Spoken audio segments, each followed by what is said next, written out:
Hello, everyone. Hopefully, welcome back to the afternoon session of the Local Land Care Coordinator Initiative 2017 seminar.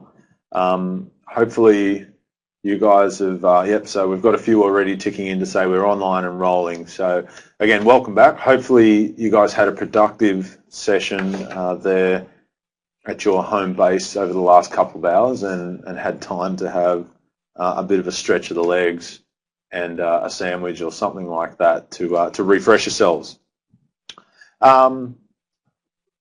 Today's been already quite a productive day, I think. I mean, I know webinars like this are pretty full on, and there was a lot of sitting and listening this morning. I think some of the stuff that we've been through today has been incredibly valuable. The discussion from the chairs and the message from the minister this morning really did set, I think, a good scene for how the program's going and what we've worked on today. The comments from the minister were, as I said this morning, I hope, showed his enthusiasm. And I guess I just wanted to touch base again on the fact that we shouldn't really discount how valuable that is. That's a really big thing to be able to get that sort of support from Minister Blair. So if you're watching, Niall, we thank you very much for those messages. Obviously, then we went through some presentations, progress on the LLCI. And again, if you've got any questions about that, come up. We've got some questions starting to roll in now from you guys and the work you've done over lunch. Building through our, we worked on our capacity building for the LLCI outcomes, some of the financial stuff, which I know you guys were pumped about. We were getting messages in about how excited people were to hear about all the auditing and financials. And then from Mel at Sustaining Land Care. So, a pretty good body of work to kick us off this morning. And hopefully you guys have been able to carry that momentum on and get, a really good body of work done locally as well.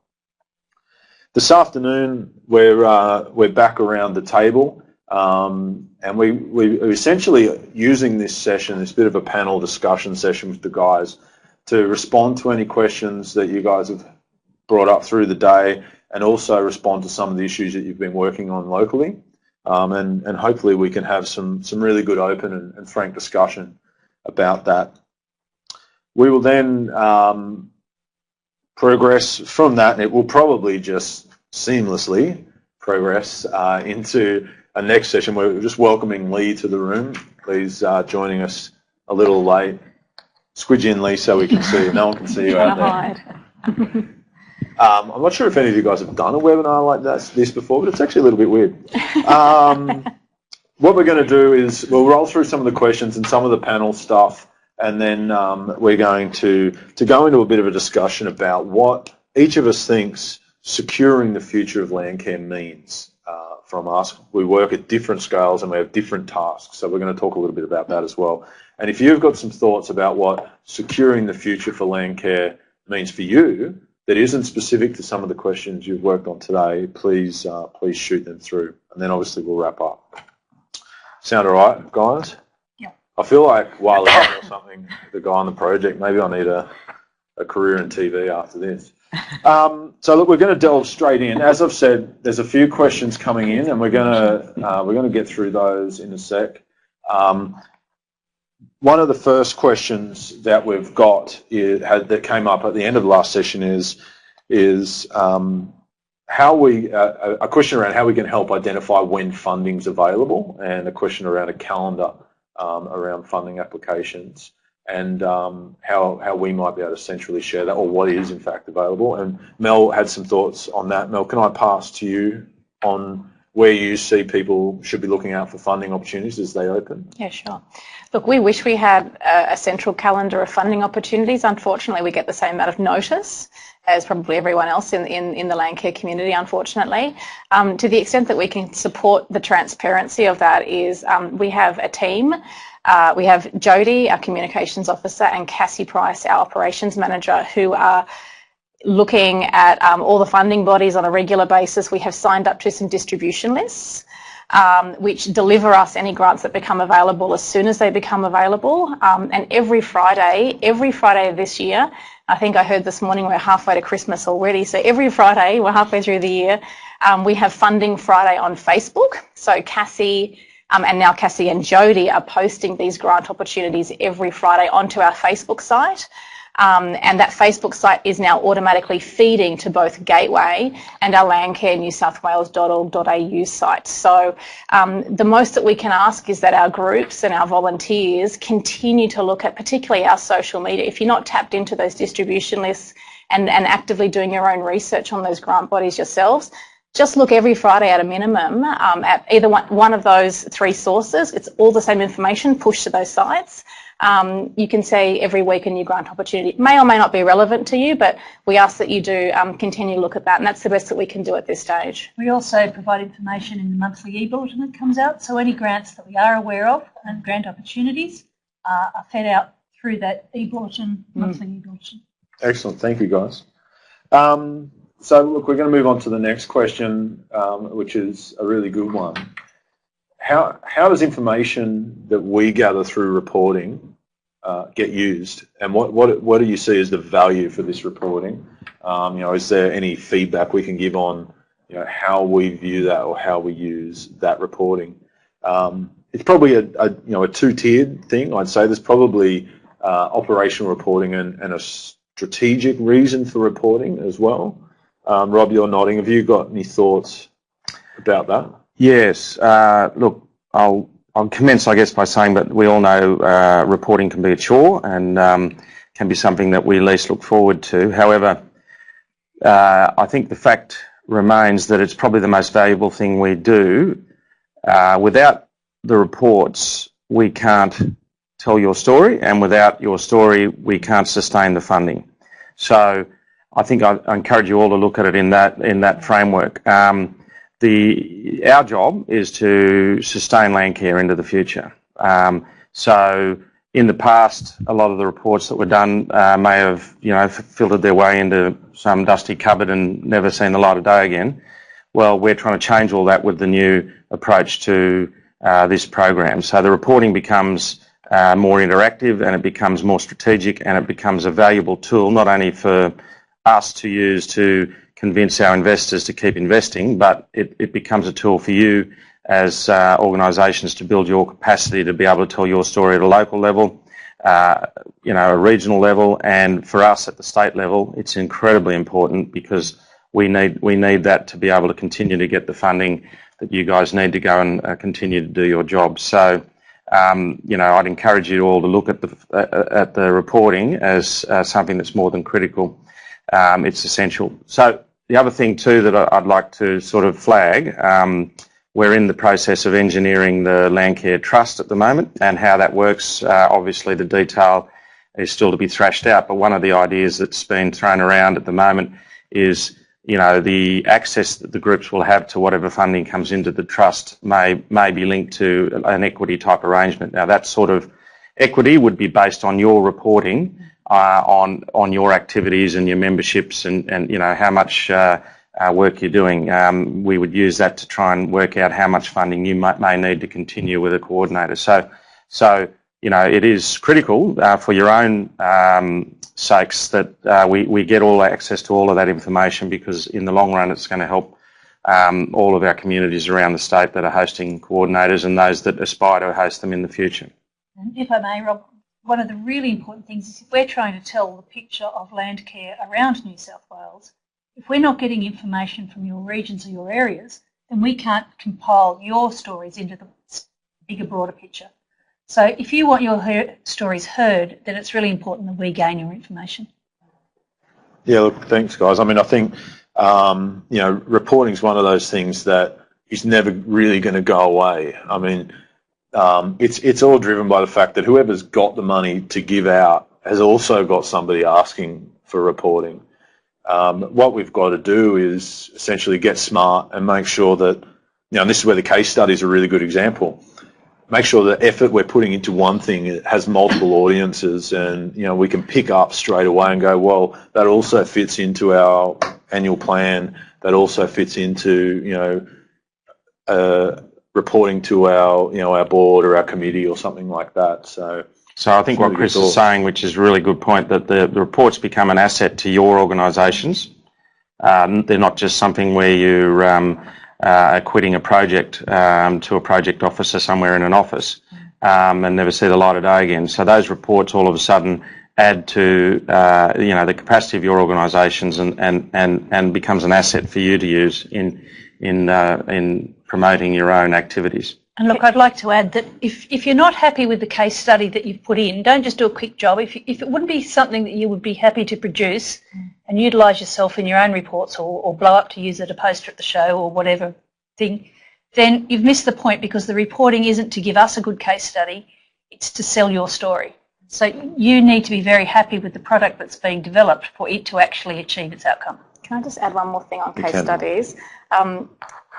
Yeah, I'm actually using quite a few of them with the creative agencies. So, it's an incredible resource to tell our story, show the scale of the activities, show the different types of activities that we're doing to people that are not currently involved. So, private, the philanthropists, potentially even some government areas that don't actually know some of our stories, and also potential corporate sponsors. They are incredible resources. Yeah. What we do is mind-blowing. Yeah, it is. I think we take it for granted because we're so close to it sometimes, but showing that to people who haven't had any exposure to the land care movement and don't see what we do en masse, it's an incredible resource. So please keep those coming. And I think attach them to things, even if they're not asked for. You might be submitting reporting to LLS, you might be submitting some comments to your local member or something. Just attach some of your good case studies on there because they might actually not know that they're there to even ask for them. So. And the other thing that's really important is don't assume that somebody knows, because the changeover and the churn in our political offices and our departments and even just local businesses or council, you may have told them once or shown them once, but you can nearly guarantee the person in the chair next time will be different, and they have no idea what it is that your land care group does. Exactly. So, the other thing that's, in my view, really important about that reporting is that you may feel that where you're operating at your local scale, whether you're making a difference. I can tell you that when your reports come in and you put them next to the activity that's going on everywhere across the state, it's incredibly inspiring to know that you're part of something much bigger. And when you look at it on a scale, a statewide scale or a landscape scale, all of those little pieces that are going on everywhere make an enormous difference. And to be able to tell that story as a whole and have every one of you working away on your own bits, being part of something bigger, it's a very powerful story. And hopefully that's the story we can convey to our investors to keep them investing. So, the job security and your job security, and we can sustain land care into the future. Excellent, thank you, guys. But we're going to move on to another question or a point. I guess this is coming from the Hunter region. The program's going well. We sort of talked about this morning. Has it matured to a point where we can use it to lever and attract on-ground funds? And I guess that links off some of our comments. Yeah. Some quick thoughts if there's anything additional to that. I'd just like to say the program's running at such a high level of success that it's attracting attention, not just within state government circles, but federally at the moment. So the National Land Care Program has been reviewed, and the National Land Care Program is in the process of being redesigned. They are looking for innovative new models that may help guide the delivery of the next National Land Care Program. And the way we're delivering our program has attracted quite a bit of attention. So we have a couple of things that are coming down the line in terms of project funding. Don't forget the Land Care Coordinator program funds people, and the National Land Care Program and Catchment Action funds projects, amongst other things as well, of course. But essentially, there's the $100 million backpack tax commitment that was made recently. That commitment is in the process of being designed on how we roll it out.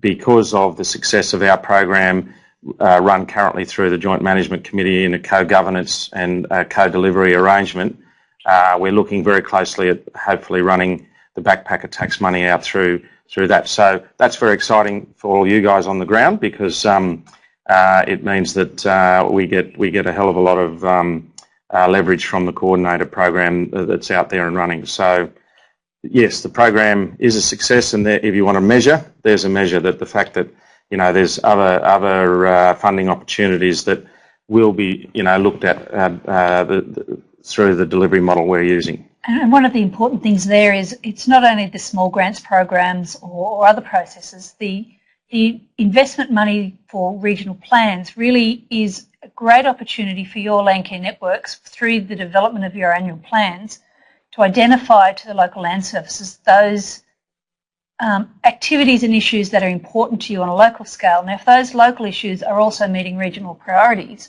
it's a great way to get those things built into the design, not just the delivery of the future programs that are rolled out through investment streams. So, there's a real role to play in building upon the momentum of where we've come to start to actually bring all these points, bits, pieces together, the plans, to actually have those discussions to jointly figure out how we best invest for regional priorities and local outcomes. Yeah, excellent. Look, I mean that flows on, unsurprisingly, flows on to a couple of the other questions that we're starting to see come through, which are, around the future, what the goals are, what the aims are of the program.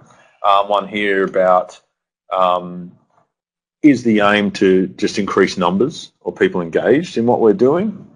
I'm not sure. I mean, Sonia, what are your thoughts? Okay, so that's a question that's raised quite a lot, and it came out under the last Landcare support program over the previous 4 years. One of the key indicators was numbers of people engaged, but numbers of people engaged isn't really the sole outcome, because it's the quality of engagement, their commitment and their ownership to what is occurring, and the long-term maintenance of that, the co-leveraged investment.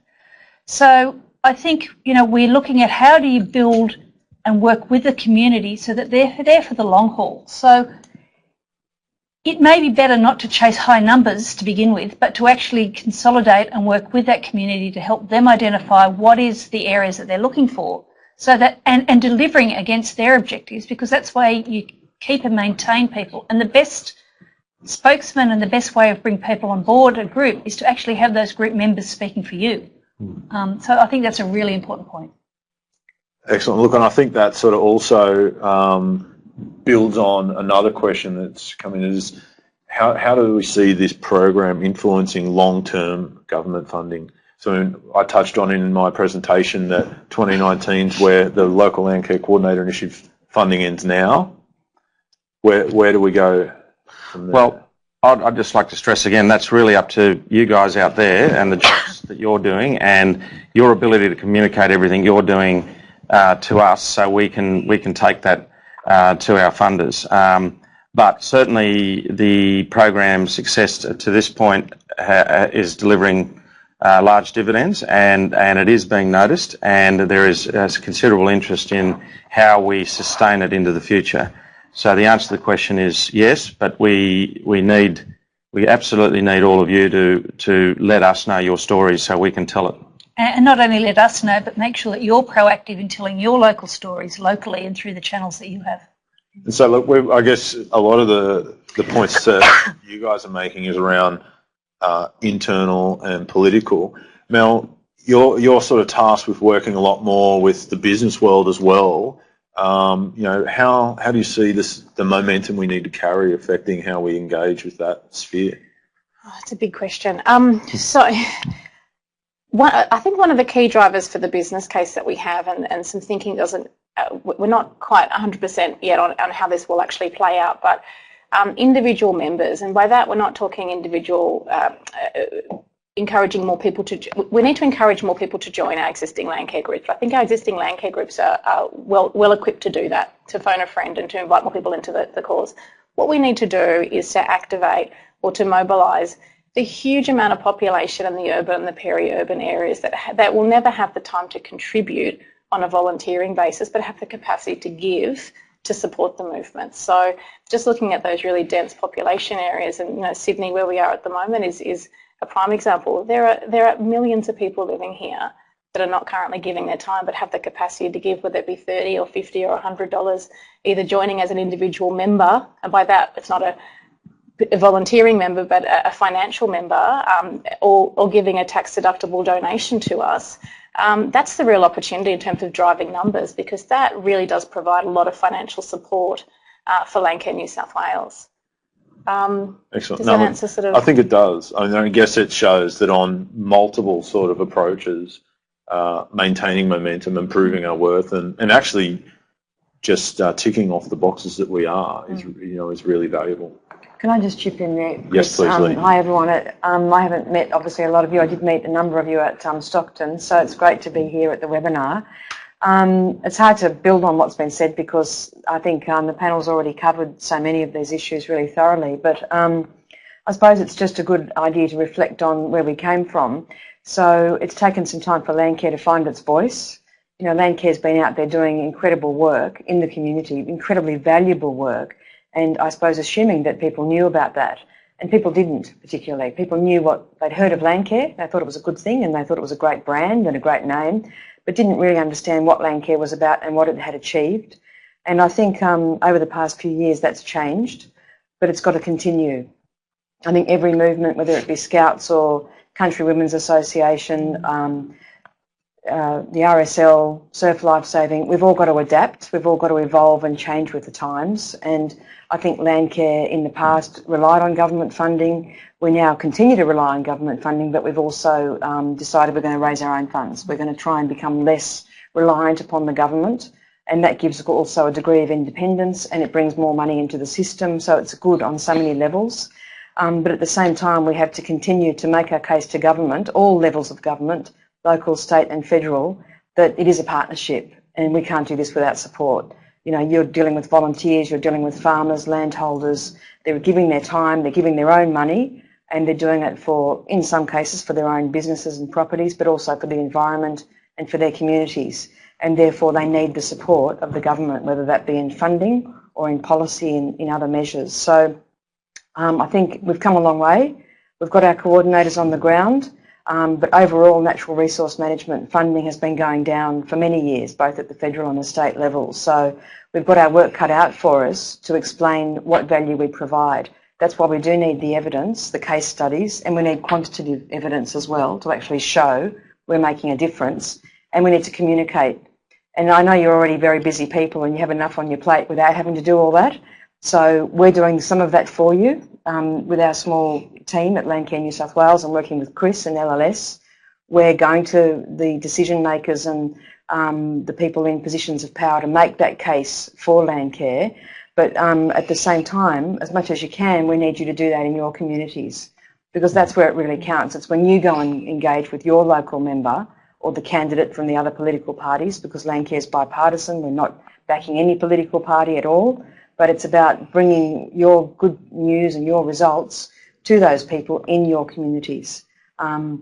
And we can then echo those messages through to the state politicians and to the federal politicians and to the heads of departments and so on.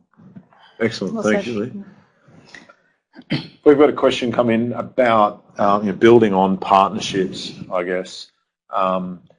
Talking about we're driving closer and closer links between Landcare and local land services to the point where in many cases projects and activities are very much integrating. Is there a risk of to identity, or how do we make sure that Landcare's identity isn't lost in the machine of government, I guess, for lack of a better term? Look, I'm happy to throw in some thoughts because I'm allowed. I'm running the show. I think it's a very real. I think it's a very valid question, but I think we shouldn't discount the fact that we're starting to see, or we are seeing, and it's built on a history in many places too of programs that are being implemented together. I mean, that's sort of the goal, is that we are working together in this space. Where we've got to embrace the differences in our businesses, our activities, but also recognise and embrace the strengths, regardless of whether we like them or not, or whether we want them to be ours. So the machine of government is made up of people, just as the machine of Landcare is, and all of those guys, are your partners. But government certainly and local land services, and Richard sort of, he states it, and he would back me up again if he was here, to say that we recognise where the strength really is in community land care, and it's in community land care. And government has some strengths as well around, structure and governance and that sort of stuff. So, look, I think there's a fairly low risk to land care losing its identity in some of these actions. There's a higher value, I guess, or potential value, and in fact saying we are so closely aligned that we're stronger together. So I don't know, any other thoughts? Yep, I'll have a quick crack if I may. Thanks, Waleed.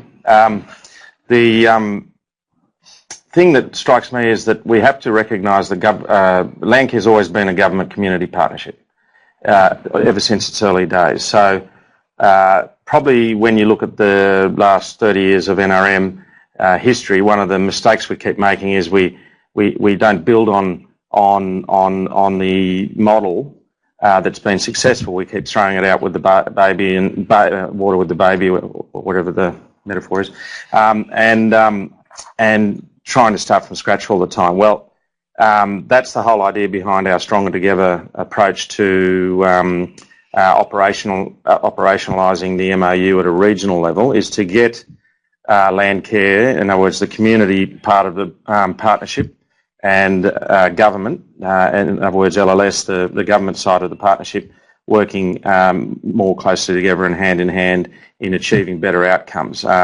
Because if we can build that success, well, it's less likely that the government will want to change the current model. So, it's incumbent really on all of us to pull together and work towards this Stronger Together partnership, so we can achieve great outcomes on the ground. And great outcomes on the ground means happy customers, and it means that we're doing a lot of work for the public good, and that should be a very good story to be able to tell, to continue finding the funds. So, I'd encourage anybody who's worried about the identity. I think it only stands to grow in stature and grow in strength if the partnership is stronger. And I would sort of bring that discussion, Rob, if I may, back to each region. One of the things that needs to happen is that, good, honest discussions between regional land care and regional LLS around the table together to identify where each other's strengths are and how to play to those strengths rather than replace each other in a sphere. And that is what Stronger Together is about. Now, there will be rocky paths at times and in places, but as a partnership matures, it's about recognising those differences and respecting what each brings. So the program, as we head to the next 2 years, we spent the last year and a half really bedding down the local component of the program, as well as starting from the top down, looking at the longer term future. But Chris and my efforts over the next 2 years will now be starting to look at that regional partnership. So, looking forward to working through that. And you are the active participants in it, and we will be working with you. Yeah, exactly. Okay, some heavy stuff, because that's been so light. There's a couple of questions here that I'm going to paraphrase a few and roll them into one. The current, we've just seen a federal budget come down, a state budget. We're working in a sphere with multiple agencies like OEH, DPI, Department of Planning, Department of Environment, etc. What do we see? What impacts do we see out there that might be immediate threats at the moment? What are we doing about working with those other agencies to help design how land care can be involved, I guess, in the future of landscape and community management? Lee, are you connecting with any of those sort of policy people? Yeah, I'd tackle that and others will have something to say, I'm sure, as well. I think one of the important things, and it relates to the last question too, we do need to keep our identity as land care, as a community movement. We're not government. Never will be government, never have been government. And our greatest strength is that we're not government. And I think when we think about that, we need to have a very clear sense of our own mission. And so when you've got a sense of your own mission and your own strategy and your own strategic direction, you can then go and work out how to fund that. What sort of resources do we need? Who do we need to partner with?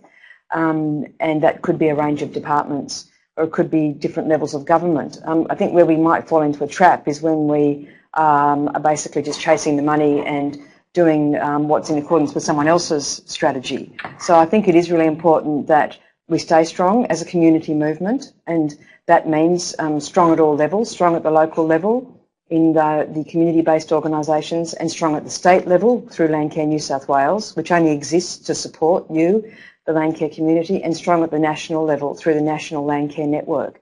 So we're now getting we're getting organised, I think is the way to say it, and starting to network and work together and connect across through different communities. And I think that's a really fantastic development.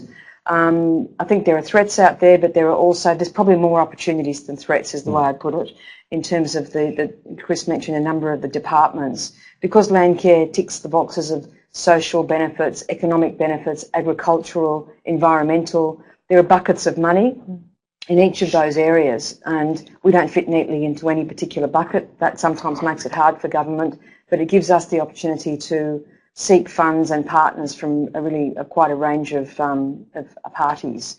But as I said before, overall, the NRM budget has been declining, and that puts pressure on the government, puts pressure on LLS because they've got a job to do, and it puts pressure on us in the community. So, yeah, that's just a start, but maybe Rob or others would want to build on that. No, I think you've hit the nail on the head. Look, I mean, one of the things too is that we talk about the funding in the NRM world is declining, which is accurate, but also the complexity around what is NRM, at least in terms of awareness from departments and policymakers, is growing. It's becoming more complex. It's including biosecurity. It's including sustainable agriculture, sustainable land management, planning, all that sort of stuff. I think there's the opportunities for us is, and I say us, very specifically because our organisations are us.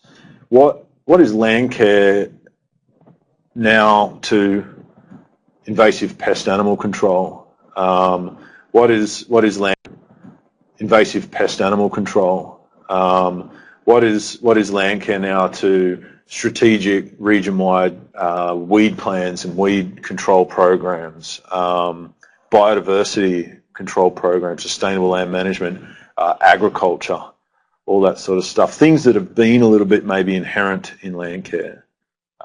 What is the opportunities for us to link in, and what are the charges, I guess? And I think, Chris, you've touched on a point. Landcare has been, growing and developing ways of doing things over the past 25 years. Some areas have really well-established programs that they've, worked through and determined how to make things work. In other areas, not so.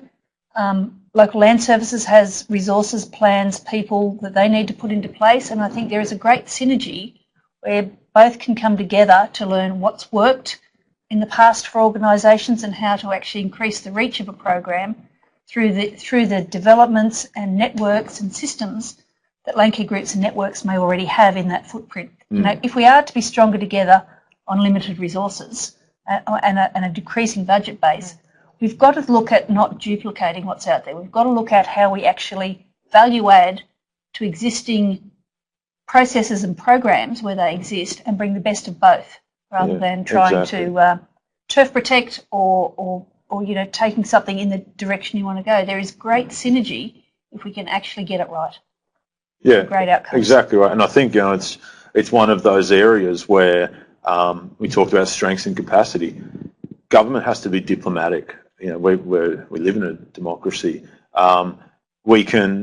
It's sometimes hard for us to direct different things to happen. Sometimes it's easy, but where things tend to happen more effectively is when it's driven by a community and the same community members. The members that might be focused on Landcare that are in an area where there's also a pest animal control program going on. Where can you guys link up? Where in urban areas there's other movements going on. Where can we link out? Where can we broaden the spread? I think there's a real future in that. That is the future. In fact, I think one of those ways. And we did learn that the budget's in a very good position in the Treasurer's speech this week. So certainly at the state level, there is funding. A lot of that funding is going into infrastructure, schools, hospitals, roads, rail. A lot of those infrastructure projects are going to have big environmental impacts, I think. So, you know, I think the Landcare community would be, you know, in its rights to actually say, well, you know, it's important for some of the wealth of the state currently to be directed to supporting the community to engage on these things and talk about pest management. Recently, I heard someone talk about an international pest management conference that he attended, and they had all the scientists there and all the latest technologies around managing pests. But all of the scientists, the best ones in the world, basically said the most effective strategy in managing pests is an engaged community. Which is, wow, that's Landcare. So, you know, we have to make that argument that by supporting Landcare, the government is actually going to get a huge amount of value. That's true. 100%. So now that we've done the heavy stuff, funding. There's a few questions coming through around funding. One that we might have a point on is around, is there funding available for committees to build on capacity? Is that the sort of thing that the RF Community of Practice funding might be able to touch on a bit, Sonia? So under the excuse me, under the program there is a number of initiatives. One is the Regional Landcare Facilitator Community of Practice training budget, and we deliberately actually devolved those funds to communities so that your community, your region could actually apply those resources to the need that that community had, because across the state there's such a vast difference in levels of skills, and we can see that through reporting. Some areas have much higher financial capacity, some areas have much higher social media capacity. So there's pointless us rolling out a statewide process thinking that everybody is the same. We also have a small training budget where we can direct at more statewide activities, and then, you know, there's the usual range of lots of other programs that are out there, and we see a lot of our Landcare networks and groups actually attracting small-scale funding through various other projects to actually run those capacity. Now, one of the things that we had talked about this morning with the auditor was, you know, it's clear to us there is definitely a need for governance and financial literacy training. So that's something that we're going to tackle from a statewide basis in terms of both the support for the training as well as developing a standardised set of accounts for Landcare groups so that people aren't reinventing the wheel 100 times over, so that we take that level of confusion out of the place and help build skills that way. Yeah. We're seeing a few other really good points coming through, some good positive comments, one of which is about from up the North Coast, one of the positive outcomes is the flexibility of the coordinators, which I think is a really good comment. Good on you guys up the North Coast. There's also a good one here, a good comment around how we improve the process of reporting, which we've touched on a bit as well. So, you know, certainly something for us to take on centrally as a charge, is to work with you guys about how we might improve that process.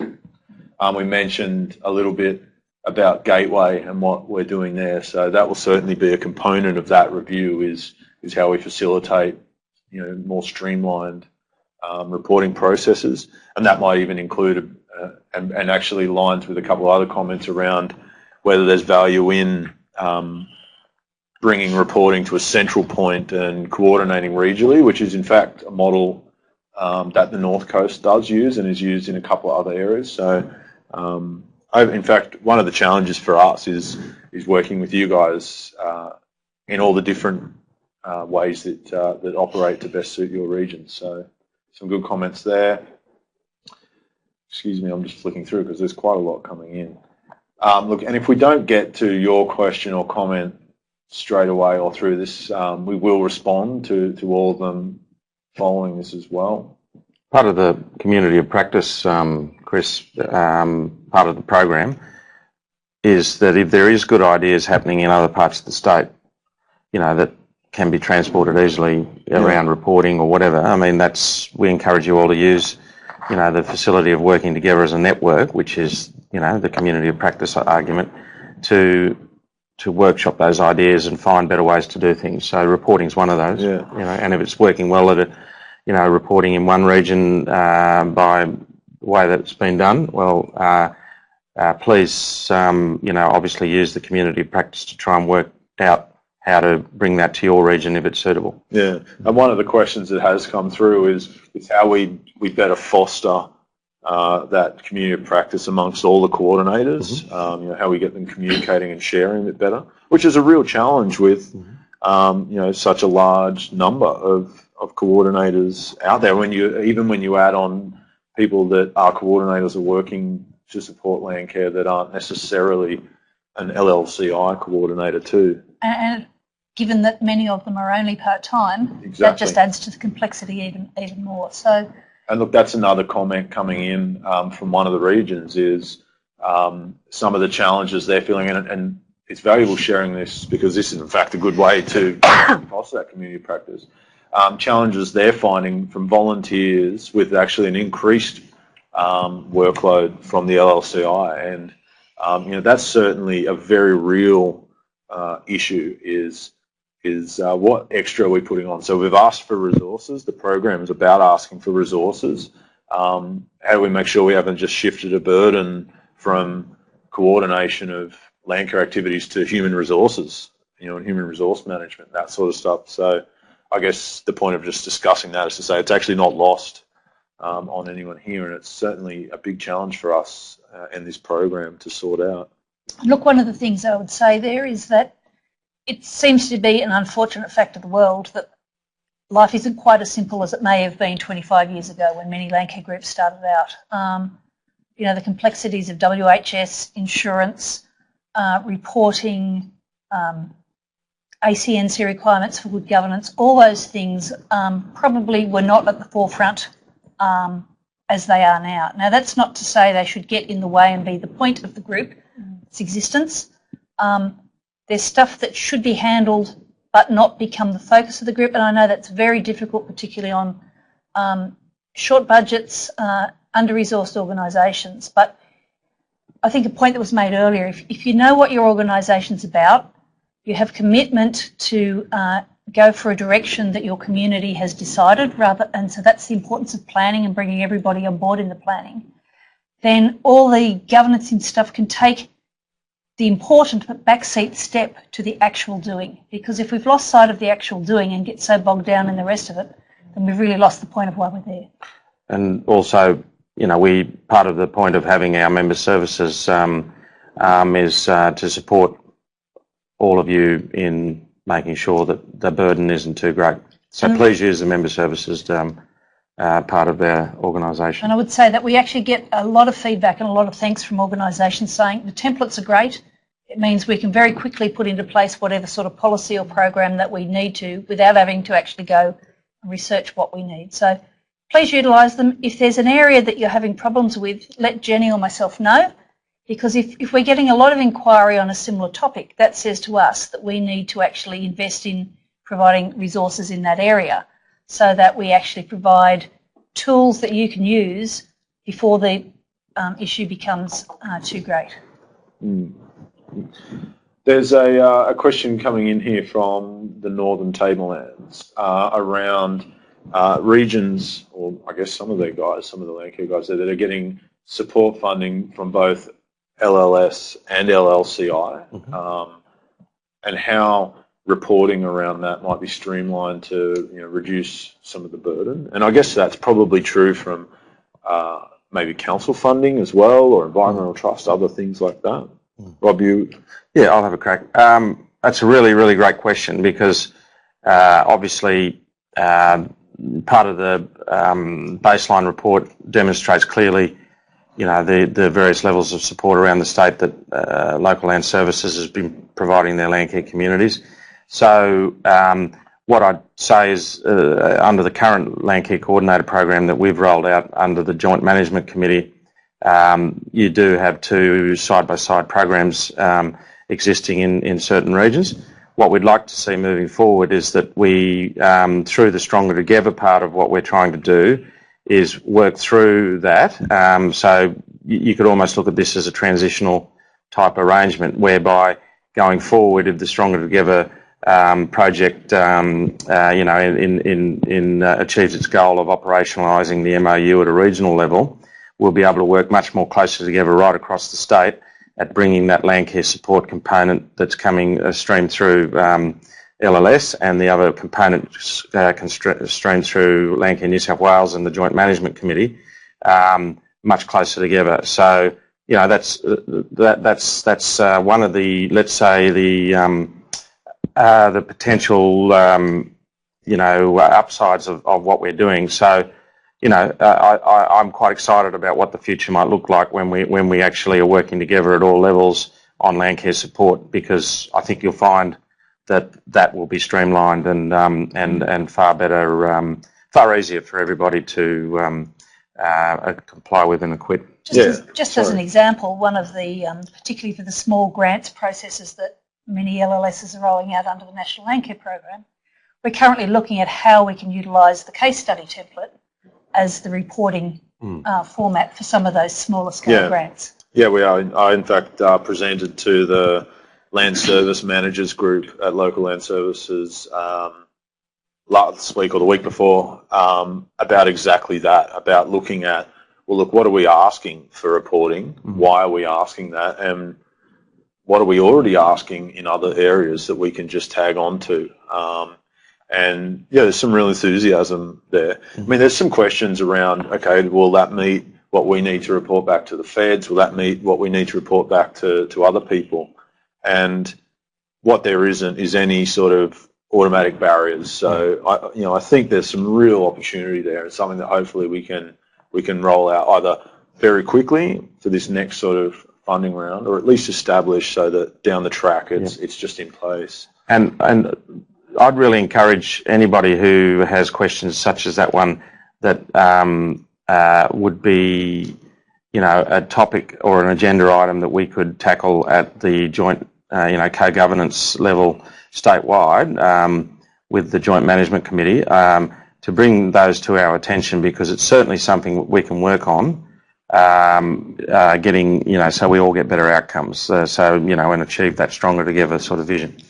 And Rob, could I sort of expand on that? One of the key conduits of information that we actually have two. One is the RLFs, who are operating on a regional scale, working with the LLCIs and their broader land care community and the community more widely as well, as a great way of consolidating input up from a region. Similarly, we have the Land Care New South Wales council members.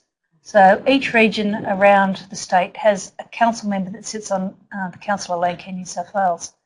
They provide a quarterly regional report to the meetings that we utilise to feed information into not only the Joint Management Committee, but many other avenues of government, National Land Care Program, Environmental Trust. So make sure that you are in communication with your regional land care facilitator and your Land Care New South Wales councillor, because that is a conduit where we can understand what's going on, and if it's coming up from several regions, then we know that it's a statewide opportunity or a statewide issue that we can sort of look to see how we can address.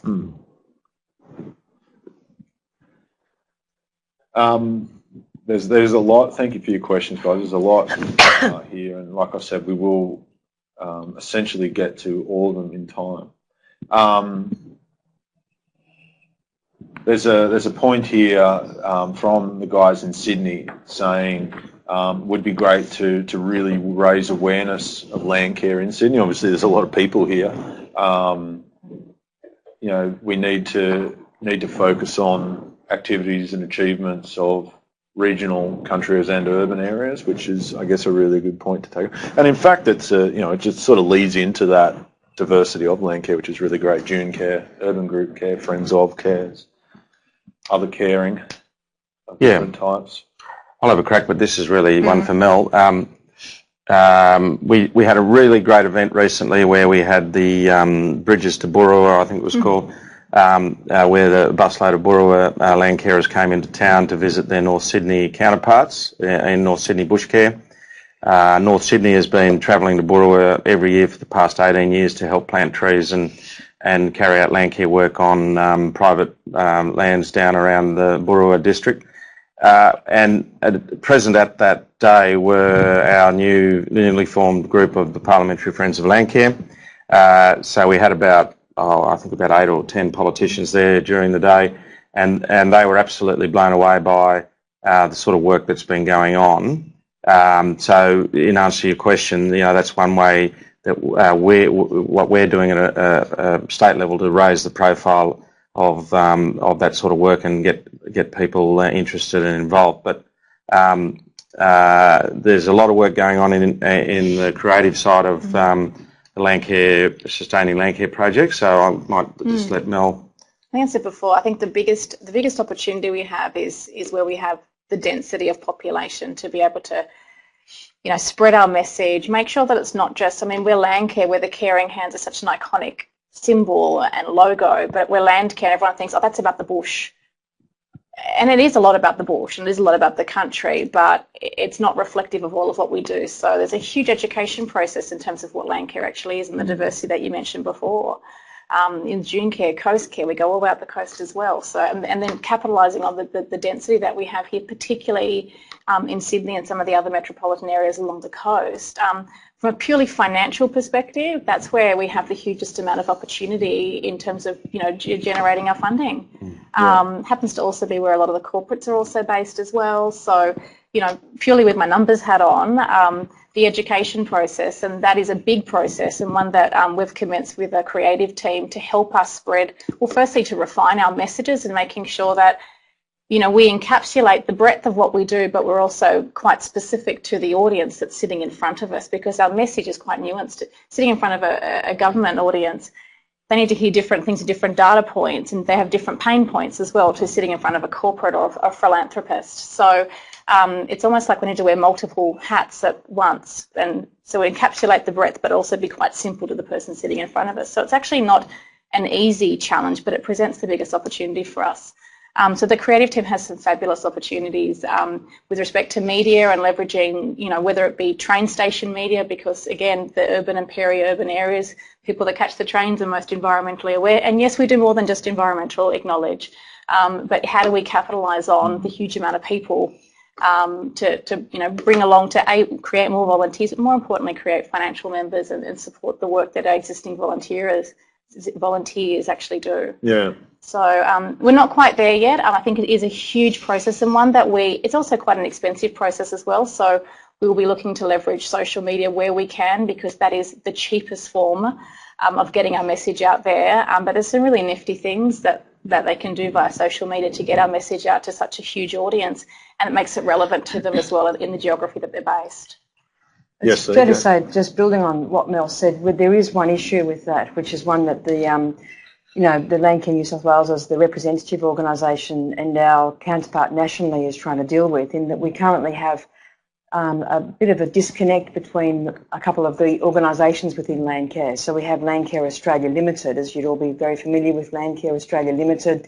It's been around for 25 years, since the beginning of the movement. But we've got that organisation which is responsible for doing a lot of marketing and communications and the sort of branding that Mel's talking about, and which the Sydney crew have highlighted is really critical. But we also have now the National Landcare Network, which is the national representative body, and we have a job to do in Landcare New South Wales. Now, I don't want to overcomplicate it, but for any of the marketers amongst you, it's clear that, and you would know, that you've got to be very careful to make sure that you go into a marketplace like that with a single brand and with a unity of purpose, and that we don't get any conflicting messages. So that at the moment is presenting us with some challenges, which some of you may be aware of, and at the national level, the National Landcare Network and Landcare Australia Limited are endeavouring to work through those problems, but there's not a quick solution, but it's important that as a Landcare community we're aware of that. It's a very crowded space, and that's just Landcare, not least of which all the other environmental organisations that are natural are competitors for the same amount of whether it be private or corporate dollars. So it's an interesting process to go through. It's a long process, and I think that's the key to any sort of successful marketing program is it's little and often. There's no silver bullet, and it requires requires some consistent management, some consistent messages, and some commitment in terms of media dollars and social media support. Yeah. I mean, those comments, they build on, a bit of a thread coming through here around, branding, around touches on that losing identity, bringing into newer markets, accessing newer funding markets. An interesting comment about some Landcare starting to be confused as government, which is an interesting concept, and it might be just that I don't know, a wash off of the fact that we're really trying to play with government more and more closely and stand up to. Again, I keep saying we, but you know what I mean. Like there's that standing up on a professional stage now that's really gaining momentum. Look, we want to play in our local area, but we want to stand up and play with the big boys here too, and we're ready to do it. I think that has been a problem because we have got the federal government calling their natural resource management funding program the National Landcare Program. So in some ways that's great, they're using the name. In other ways I think it creates confusion because it is a government policy and funding program, a framework for NRM expenditure, but it's called the National Landcare Program, but Landcare is basically us, the community movement. That's how I see Landcare. Landcare is the community.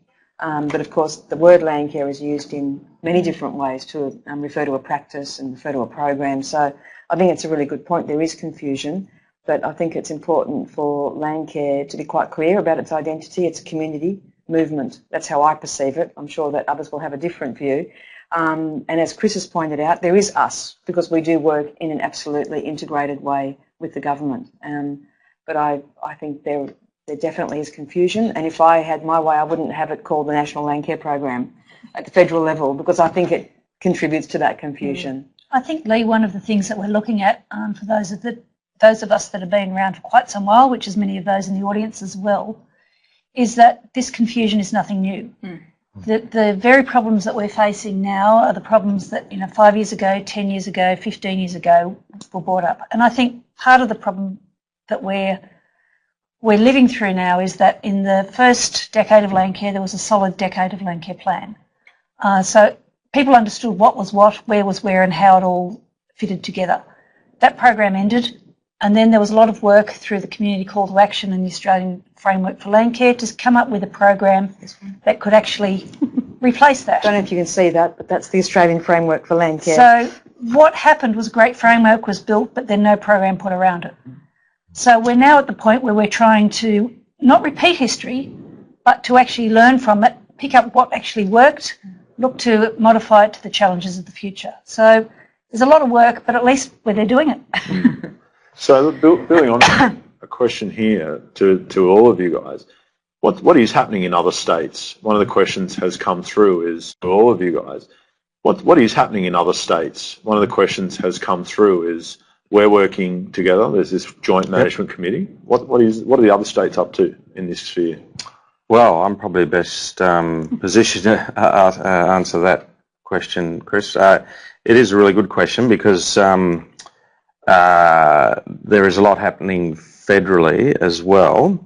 Landcare in New South Wales is, over the last 5 to 10 years, evolved and matured enormously. That's in different stages of the same evolution in other states. So yes, the other states are learning from what's going on around the various jurisdictions. For instance, some of the design of the local Landcare Coordinator Initiative was modelled on what's happening in Victoria.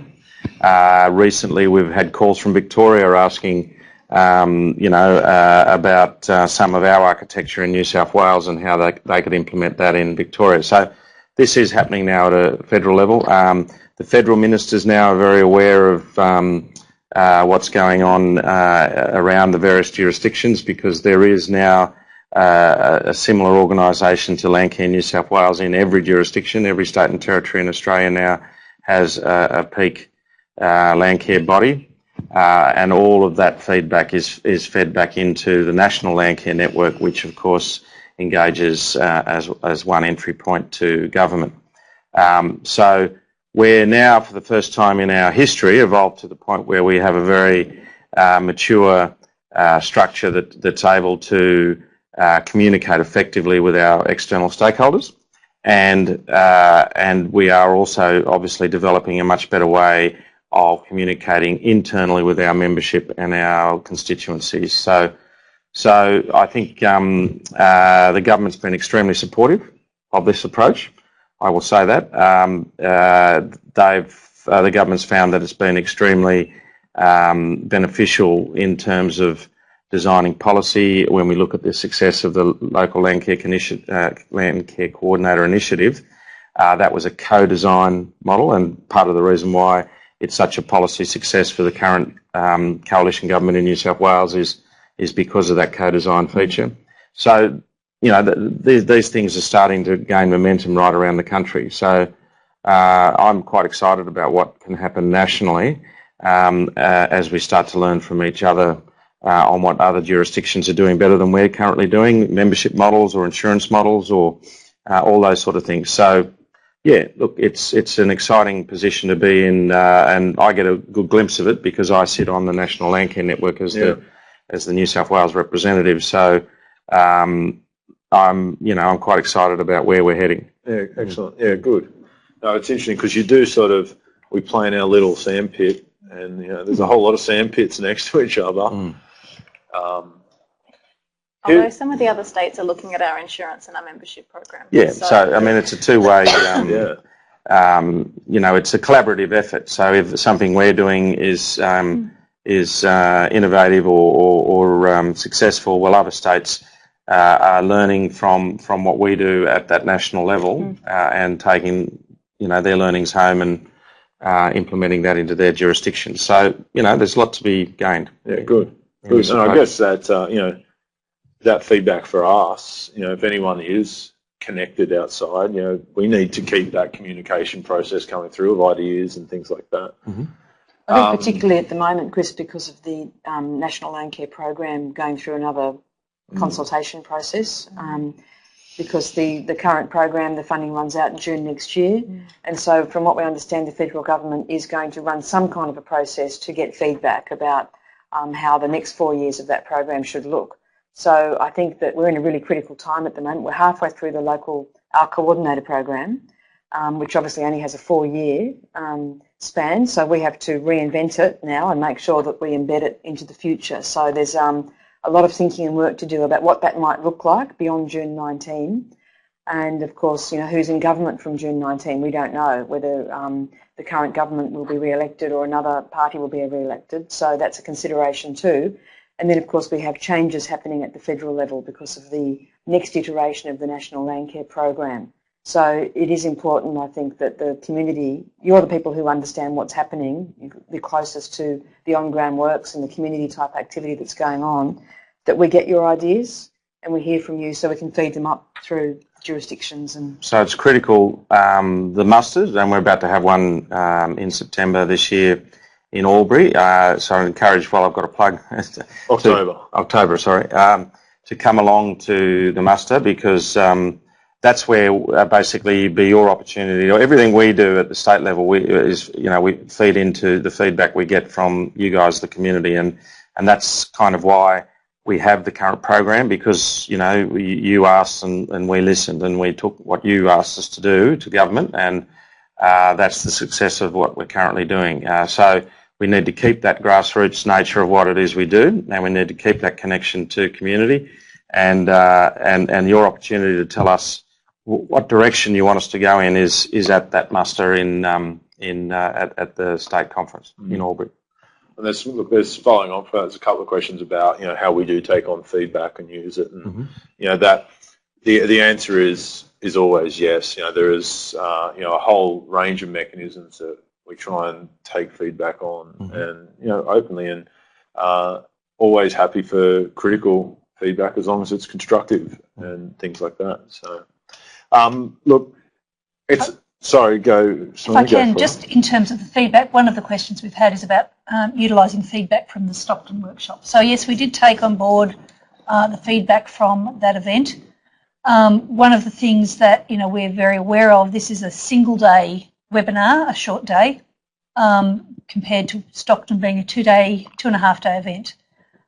Given the timing and the fact that we had the state conference, one of the feedback was, about the not having too much on, in a specific year. So that's why we've tried for this webinar format to cover the update part of the program. It's not particularly conducive in a day like this to go in depth in terms of the training, and obviously the networking other than the regional scale is not possible. That's one of the reasons we actually asked for the webinar to be held in a regional location so that we could include a regional scale of networking. I mean, people have said it's very possible to have a webinar sitting in our home, and it is. But to actually incorporate some of that feedback about how important the networking was, hence the need to, or the desire to run these on a regional basis. And we really hope that people are able to make the effort to come to the state conference to actually build upon both this event and the Stockton event, to actually rebuild those links and actually continue with the community of practice and sharing and learning, and to actually catch up with the people that you were buddied with at the Stockton event. I put a challenge out there. How many have actually, got in contact with those people that they met at Stockton to actually ask them how are they addressing or dealing with a problem? People involved in the same roles that you are doing often are the best people to explore the answers rather than looking upwards for somebody to try and solve it for you. Excellent. Thank you, Sonia. Really good points. I'd like to thank Edwina again for another shameless plug on the comments line for the conference in October. And I also think there's a big one coming up in the Western region as well, and probably a few others as well. So I think maybe get to whatever you can, not just the conference, but see what other regions are up to. Look, we're going to wrap the questions session up now and move on quickly into the next session. But I really appreciate, and we all appreciate, those questions coming through. There's been some really good ones. There's in fact been dozens, and it's been very hard to get to all of them. However, we will respond to everything after this. So again, congratulations on getting those all through. I imagine it was, very easy to do at your end. It was certainly showed that there's been a fair bit of work. Now the next session, see, Waleed gets an ad break every now and then. We don't. What's that show? Hard Talk. We could do that. We basically are. We're going to move straight into a bit of a discussion. He's enjoying this too much. I practiced. A bit of a discussion which is going to build, is essentially designed to wrap what we've been talking about, is from our point of view what securing the future of the land care movement is, what it really needs to be. So, that if that stimulates more questions for you guys or comments, please keep shooting them through, and we'll go to there. But look, I guess I'll start with you, Rob. Is there any way you can, in 5 or so minutes, just say, look, what in your mind, what is the most important thing we need to do to secure the future of land care movement in New South Wales? Well, I think it's pretty simple. I mean, to me, the biggest value that land care offers is the ability to have an enabled community, is what I'd call it. If you've got an enabled community, in other words, a community that's well supported, ready to, I guess, engage with whatever organisation or institution may come along that wants to access community to roll out some sort of program or funding or whatever. If we become the platform that allows investors to access community, we're in really good shape. And we can obviously offer great value to people who want to invest directly into community, and that includes government, and includes corporates, whatever, in our sector. If we have an enabled community, well, we'll be able to deliver great outcomes. And the reason why I think that's so important is the fact that a lot of rural and regional communities struggle, as you know. So having an enabled community that's able to sort of respond to challenges makes those communities far more resilient and makes those communities able to cope with the shocks that can come through, whether it be economic shocks or environmental shocks or whatever. So I see Landcare as a very, very vital piece of the fabric of rural and regional Australia, or New South Wales is our jurisdiction. But essentially, having that network, having that community framework, the fabric that allows access to the community for whoever may need to access community for whatever outcomes they're looking to achieve that can help community. So, that's the real value in what we do. Where there's lots of organisations out there, but very few have the networks that we've got available to us. So I'd like to build the strength of those networks and build their capabilities and build their ability to be able to be the conduit through which all sorts of investors can access that community platform to basically put their outcomes into effect. Excellent. Excellent. Lee, I might pass over to you if that's all right. It's a really great question. I think, we've probably covered a bit of it in our discussion, so I suppose I don't want to repeat, but and Rob's talked about the value of Landcare. I suppose also to secure our future, we do need that evidence base that we talked about. We do need to be able to communicate and to talk about what we're achieving and not assume people know what we're achieving. We need to reach out to our elected representatives and other community leaders. Don't assume that people think you're doing a good job unless you actually go out and actively talk about it and tell them. I think we also need really strong organisations. If we want to achieve change, which is what we're all in the business of achieving, and being part of the solution to these really big environmental, agricultural, natural resource management problems, we need to be organised. We need to organise ourselves as a grassroots movement and find our voice and find our power. And we also need really great organisations, whether that be from the small volunteer committee at the local level to our really strong regional Landcare organisations. And I know we have some really substantial regional Landcare organisations now, to the state body of Landcare New South Wales, which is now 10 years old this year, right up, as I said, to the national level. And we do need to reconcile the current problem we have with two national Landcare organisations. It's unsustainable and it's untenable. So that's part of the solution, bigger picture going forward. So I just can't emphasise that enough, that having strong, well-run, professional organisations and, with a diverse funding streams, that we're not solely reliant on government, I think they're all keys to our future as well. Mel, is that a good segue into any thoughts that you may have?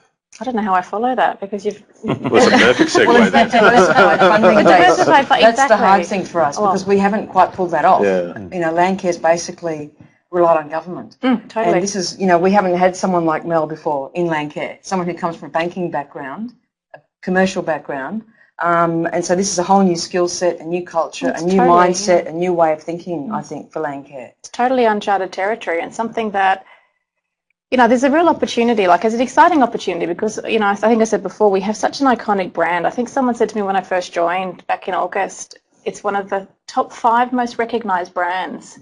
And I must confess, we even own a small little property. I didn't have much to do with Landcare. I know bush care's in my street and we potter around and do a bit of bush care, but I hadn't fully internalised at that point when I took the role here, how big, how broad, how many opportunities are already inherent in that, and probably, how much we underestimate the strength of that brand and the opportunities that we could probably unlock, particularly on the funding side. So, we have a little bit of noise at the federal level and, what corporates can we go and talk to because it might be federal territory and, we might run into people up there that we're not allowed to talk to. But, every organisation that has a social responsibility, and a lot of corporates in particular are going down that path because the younger generation demands that the brands that they work for or the brands that they buy or the corporates that they work for are socially minded. So and we fit into not just the environmental bucket but the social bucket as well. The extent of our projects, what started as an environmental movement, has really morphed to something of a scale across our state that I'm not too sure we fully appreciate. We always talk about Surf Lifesaving having 70,000 volunteers. Well, we have 60,000 that we can count. There's probably more. So, you know, I think there's a huge opportunity there. But being clear about what we are and who we are, and having a clear message that cuts through that noise of other environmental organisations, or cuts through the noise between the federal and the state, and bring some of those corporates and private families along with us on the journey to help they get support. Because I think what we've lost over time is, I think people think that we're really well funded and that or that we are government or something, and we've never really asked for money in the past. We've just sort of cobbled it together, whereas now we're going to go out there in the market and actually ask for, you know, private families and individuals to provide donations to us, and corporates to sponsor, or organisations to sponsor us in our activities. That's all new territory for us. A lot of opportunity there. Also, to be mindful of the fact that, you know, not every dollar is equal, and want to make sure that the brands that we do partner with are consistent with what we do, and, you know, they're not greenwashing, you know, in any of their activities. So that, you know, we do have to tread carefully, but I think that there's more opportunities than threats in that space. Yeah. Sorry, I was just reading back some of the comments, you know, positive comments coming back in already, talking about, you know, again, owning our brands, selling ourselves, you know, public and other agencies, you know, communication with them. Apparently I should be hosting a breakfast TV show. You wrote that. That's not I saw you typing it. Who's Sam? A couple of minutes, Sonia. Any thoughts? Yeah, from so you? what do I see as securing the future of the Landcare movement in New South Wales? I think we actually have a very big challenge in not only addressing what I'd call the up end, the top end of what we've just talked about, but really importantly, making sure that we never forget what the Landcare movement is and what its strength is, and protecting that in any program or any process that we do. Because the real value and the real strength is local groups and local ownership. Yeah. And any program that actually dilutes that is actually not heading towards the success of Landcare. But the challenge also is to how those at the local scale can also see how that they can value add to the bigger picture. So it is a two-way street, and I think to get the future we actually have to all understand that we are working in the same space. We do need to figure out how we can make sure that we are very cognizant all the time of what is required to maintain that local strength, but in the same process, the local to understand what we need at the what I call the state scale, or the larger scale, or the regional scale, how the information and your activities help us portray and prosecute the arguments on your behalf to maintain the support that keeps the local groups going. It's not to replace it, it's to actually add strength to what you do. No, very good thoughts. Look, I guess, you know, from my point of view, and from, you know, I come to the table with, I guess, the ability to have a different point of view being a government officer. But I think I could speak for certainly local land services when I say I think we see the same sort of future align, what it means. So, you know, we want to make sure, and I certainly think a strong Landcare future is one that has a really good team, you know, building systems, building resilience, building what it takes up at that top level, that support that can point down, but that pointing down enables ground-based, you know, grassroots decision-making, grassroots action. I think the future is making sure that, you know, as coordinators, you guys don't lose fact that you're making a huge difference, and it is tough. You know, we're putting a lot on you guys, and, you know, we've got 3 young people as coordinators in the West. You know, who would have thought that you could work out there with just the sheer kilometres you've got to travel, let alone the, you know, the wily old Western region farmers and things like that. But the legwork we're seeing out there is fantastic. Compare that, you know, without certainly discounting anybody else's work, to some of the stuff you guys are doing on the coast, when the numbers of people you're dealing with are just through the roof. You know, it's such a good diversity, such a great program to work with. I think also a secure future for Landcare, a successful one, is where those government agencies really see that value of what you can offer, and that's certainly what I've charged with, and certainly something I'm passionate about making happen. Where at regional scales and state scales, we're certainly working together. The challenge there is that our shoulders are broad, but we can't carry it all. And in fact, a lot of it has to be driven from you guys. I'll be pushing the LLS guys, and am pushing them to talk to you at their regional scales. Don't be afraid to push back. Don't be afraid to talk to me about how you can push back, or talk to these guys about how you can work with, rather than push back. You know, workshops where we're seeing dairy feedlot training happening at the same time as we're seeing dairy natural sustainable landscape management training happening at the same time. Fantastic examples of a secure future. And look, I think look, unless there really is anything else, some of the comments coming through are like, you don't need to persuade us of this stuff. Good. I think, good. It means that we're not losing track of it, and hopefully we've covered some things today that give you guys a bit more of a picture of the fact that there are these other complexities in this sphere that we're working in that we need to take on to make sure that the movement moves forward. We might have to persuade you guys, but that's a good thing. Let's persuade all the other people that we do need to persuade and get them all on board.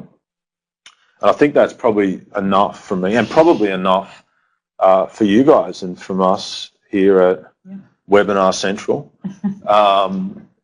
I'd like to, I guess, wrap it up at that point, unless anyone else has any. Great job facilitating. Yeah. Just such a natural. I'm going to need a Chardonnay after this. A latte. Look, a latte. Gets in my moustache. Thank you guys again for making the time to get here. Thank you guys for being here. Thank you RLFs and the other support crew, the guys at LLS that have helped us pull this together. It's actually been a really big undertaking. I really want to thank Deb, she's sitting here passing me notes and questions and is refusing to get on camera, which is fine. Thank you, Deb, for all the hard work. Thank you to Redback for getting us through this, and thank you guys for what I hope was a really productive day. Hopefully we managed to keep any sort of technical issues to a minimum, and hopefully it gave you guys and hopefully it gave you guys another good chance to get together and sort of catch up with the people you work with and the people you're working for. So I think if there's anything else, any other information, send it through. Oh yeah, all the work that you've pulled together, send it through to Cassie at Landcare New South Wales, which I think is part of the instruction notes that have come out. If you've got any questions, get in touch with Deb or one of the crew, and we'll be able to answer those. And we encourage you to do the individual evaluations, yes. If not on paper, directly into the SurveyMonkey link that has been provided. So, and we're also encouraging those of your organisation who weren't able to attend today to actually take that opportunity to fill out some evaluation questions. They won't have benefited by getting a lot of the background, but nonetheless, their thoughts and their comments on those questions that we've asked are really valuable to the program evaluation. Very true. All right, guys. Well, look, thank you very much, and I guess on that we'll wrap it up. Please travel safely home, and we'll talk soon. See you next time. Bye. Bye. Thank you.